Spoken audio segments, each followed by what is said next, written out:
Well, we started with a hymn of I Love to Tell the Story. It's one that every preacher loves, I guess, because we must be storytellers or something, Bob, I don't know. One of my favorite hymns. And you tell it, as it says in the last verse, for those who know it best, because they're hungering and thirsting to hear it like the rest.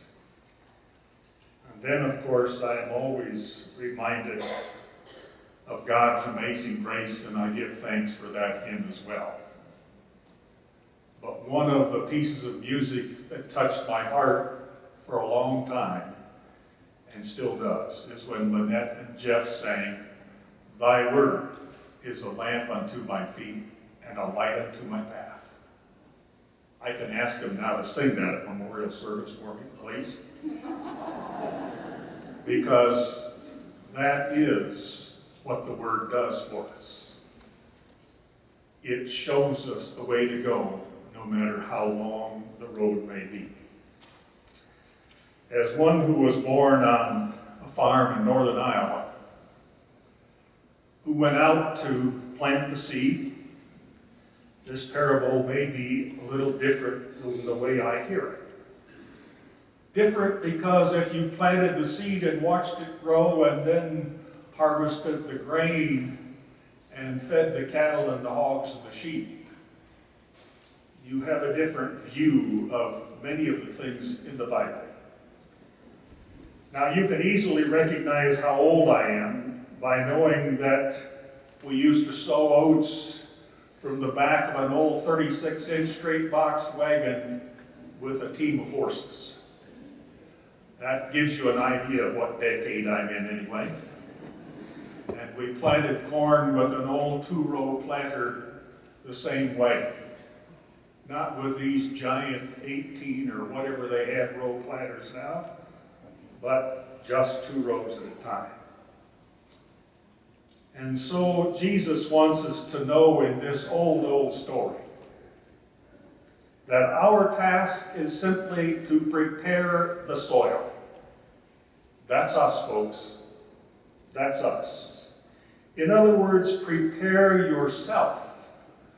As Bob said in his last sermon to us, prepare with daily devotions, prepare with scripture reading, prepare, as the last song was saying also, prepare with prayer. And then all we have to do is go out and sow the seed. Everything else is up to God. It isn't up to us to make it grow, but it will never grow if we don't plant it. The rest, the wind, the rain, the sunshine, is up to God, the giver of life. We don't make it grow. God puts in the heart of that little kernel of seed the gift of life, that it might sprout and grow and produce grain. And when I was a young boy, when we planted oats early in the spring, and in northern Iowa, it snows for a long time sometimes, but you don't wait to plant the oats. Because we know that if we plant the oats when they get up about so high, a good snow on it has nitrogen in it, and it makes the crop grow even better. Now we might think that that's awful. It's cold. It'll kill the seed or kill the plants. Because so many times what we perceive as bad, God means for good, and it's really a blessing. I used to live in the state of Nebraska for many years. On the top of the Capitol in Lincoln is a statue. The statue is a large statue with an outreached arm of the sower. It's a very fitting symbol for a state with so much agriculture, because even the football team is called the Cornhuskers, or just Huskers for short. But in that state, when you go to see the Capitol and approach the city of Lincoln, you see the sower scattering the seed to the 4 winds. And the reason there's a mixed crop report and the market dives is because we think we know everything, that we know how to plant the seed always, or that it will always grow. But as every farmer knows, that isn't the case. The seed, though, still has to be put in the ground in a much different way now than it was 60 or 70 years ago. But we put it in the ground waiting for God's miracle of giving the increase that provides the crop that will come. And the corn farmer knows that when the corn gets about yay high, out of the top of that stalk shoots a tassel with some pollen on it. And at the same time, in the middle of that stalk, an ear shoots out, but it's nothing but a cob and some husk. And then you see all of the little bitty silk at the end of the ear. The same thing you see on sweet corn when you go to the grocery store. But what the corn farmer knows is that unless that pollen falls down on the silk in those few days when it needs to, there will be no kernels on that ear. There will be no crop. And so there it is, a barren cob. And Sandy would say I shouldn't tell you this, but that's the sex life of corn, as a farmer knows it at least. Even with plenty of rain and sun, if there's no wind, at the particular days that the pollen needs to be scattered on the silk, there will be no grain. There will be no harvest. Now, so much for the agronomy lesson, but let's get on to the perspective of the sower here. Because as I would like us to hear clearly, our task is not to try to control the wind or the rain or the sun. That's not our job. Our task, Jesus says, is simply to sow the seed. And when Jesus starts this parable, he says simply, listen. Every preacher would like to start the sermon that way. Just listen, folks. Have I got your attention yet? And then he tells the parable. One that we know so well, we don't need to hear it then. Some would see that parable as just a careless sower. Throws the seed out everywhere, doesn't care whether it goes on the rocky ground or amongst thorns or whatever happens to it. Some see it as a miraculous harvest, because at least some of it brought back 30 or 60 or 100-fold. That's wonderful. Some look at the seeds and say, well, how helpless the seeds are. They can't stop from being picked up by the birds and it's destroyed. Or others might think it's about various kinds of soil. But the big picture here that I want us to get today, the main event, is in the next few verses as Jesus goes on to explain the parable. The story is given us and to all people for all time that we might know the secrets and the mysteries of the kingdom of God. That's not so secret and not so mysterious except to those who don't have ears to hear and eyes to see and can listen. That secret is simply about the life and death and resurrection of Jesus Christ and the good news for the world. It's a real life story. That's why it lasts. It's about the victory of God's kingdom over circumstances in life in which death and failure so many times seem to have the last word.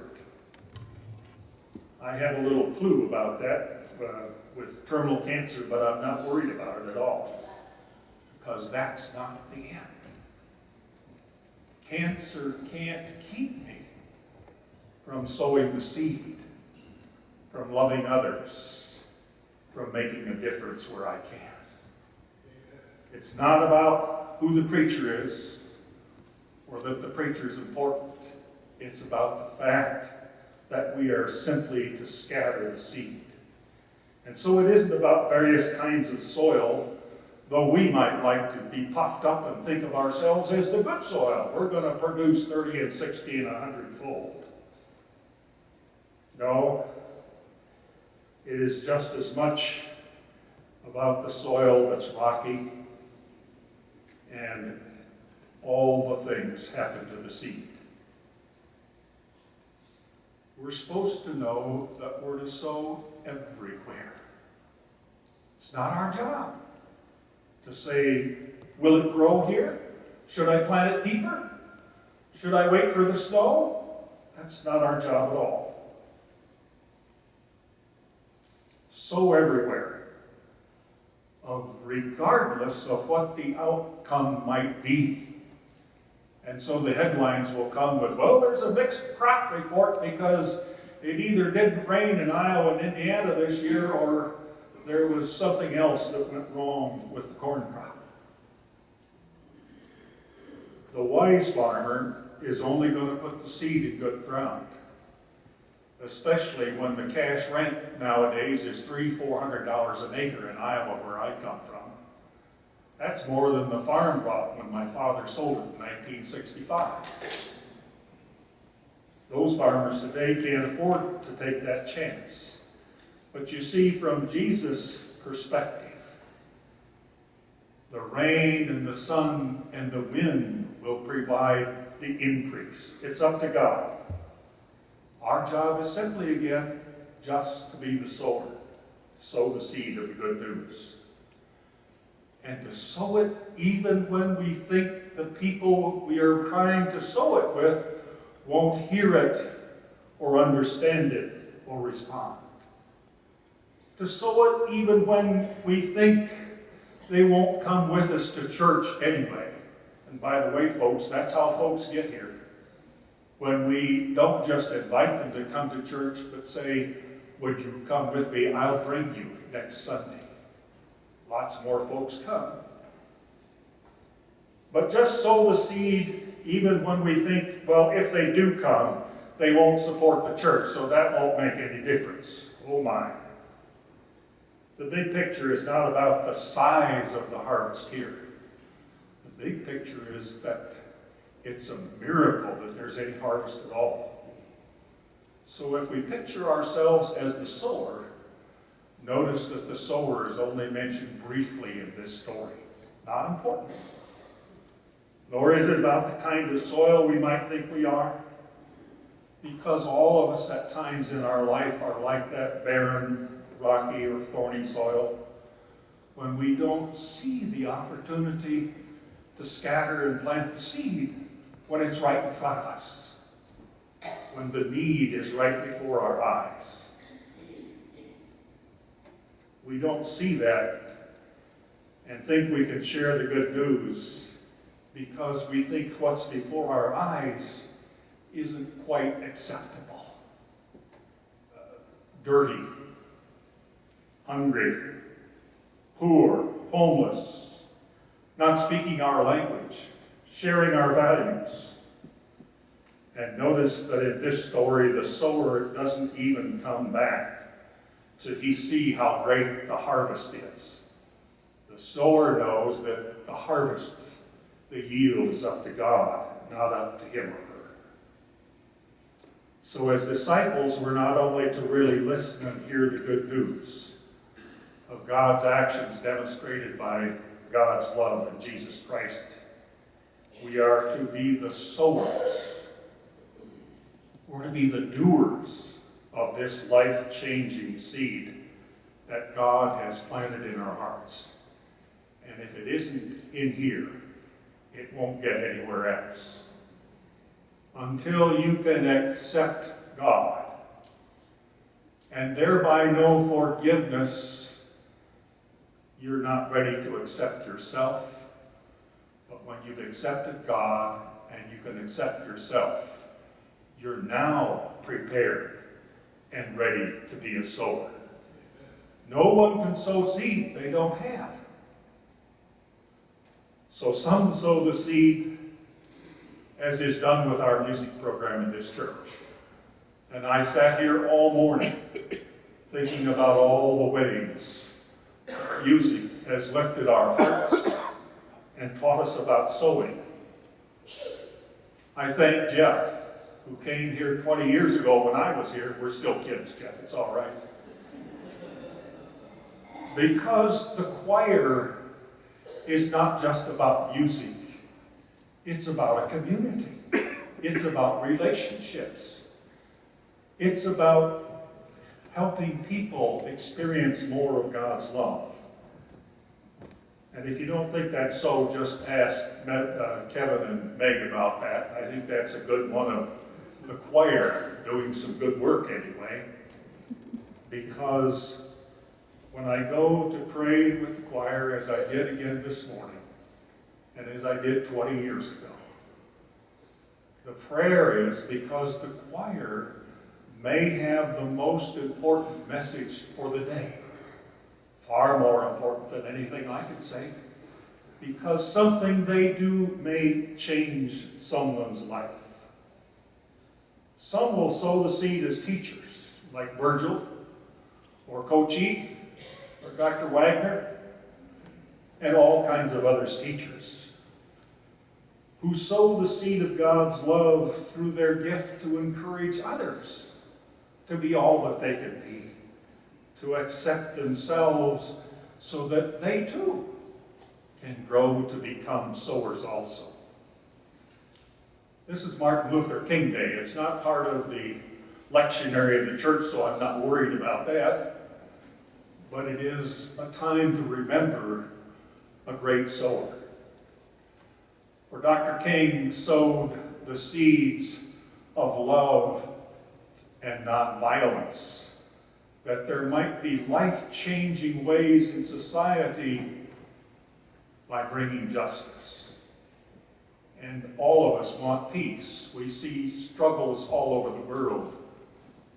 We see bad things happening everywhere. I got up to read the Sunday paper this morning, and of course I only took time to read the comics because that's where the really good news is. But when we do that, we're recognizing that there is no peace without justice.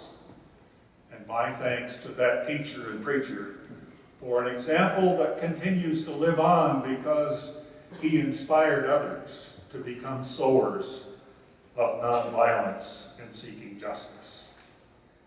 So it is then that some sow, like our son and daughter-in-law back in New England, where Sandra is today. What do? For the last 22 or 3 years, he has taken youth and adults on Appalachian Service Project trips. What do?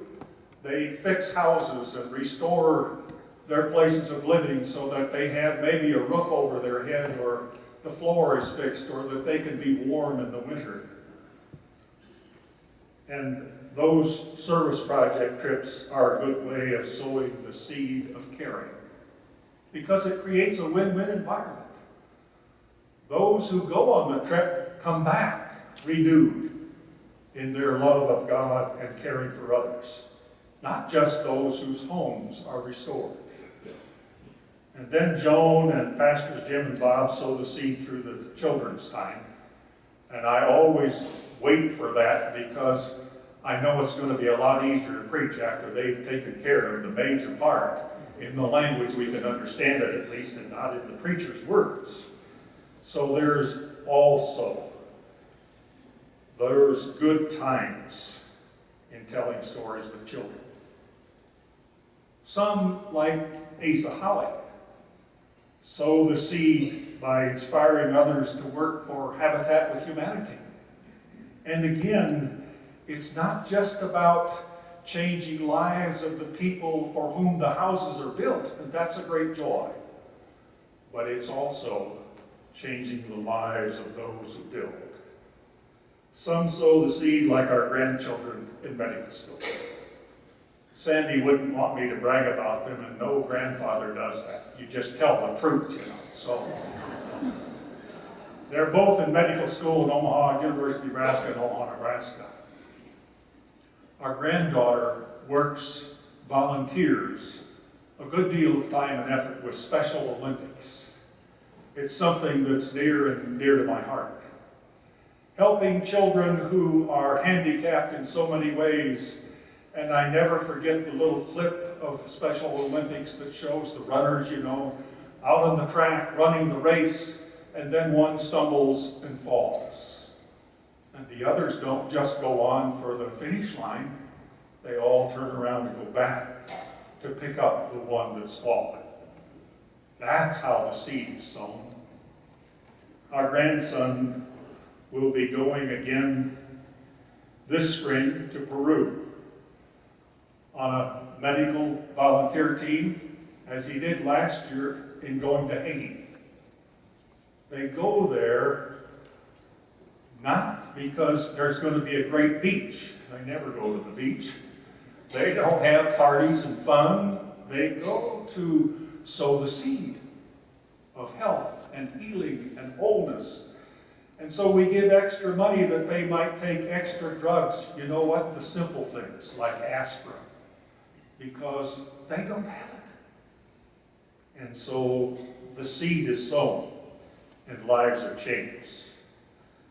And other of us, more like me, sow the seed maybe by taking the paper or getting the mail and bringing it to someone's door who can't get outside.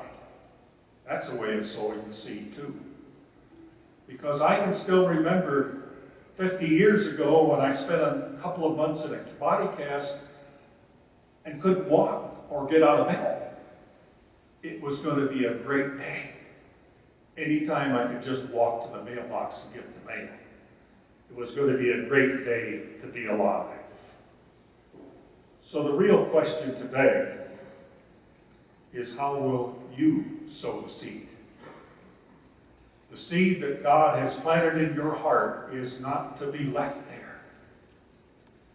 The seed of God's love and mercy and grace can only be sown by sharing God's gifts and talents that you are given.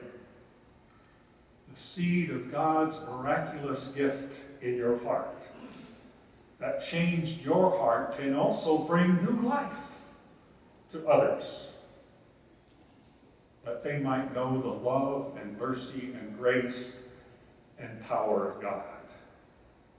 So then, my word today is go forth, renewed by Jesus' teaching of an old, worn-out parable, but still has a great story. Go forth to be the sowers. Go forth to be the good news in your person. Go forth to do the good news where you can make a difference in someone's life. Because if you don't, those whom you fail not to see as needing the good news will have no other way to see it, no other way to hear it, unless we extravagantly sow God's life-giving seed. And it always happens one by one person at a time, changing another person's life. To God be the glory. Amen. Amen.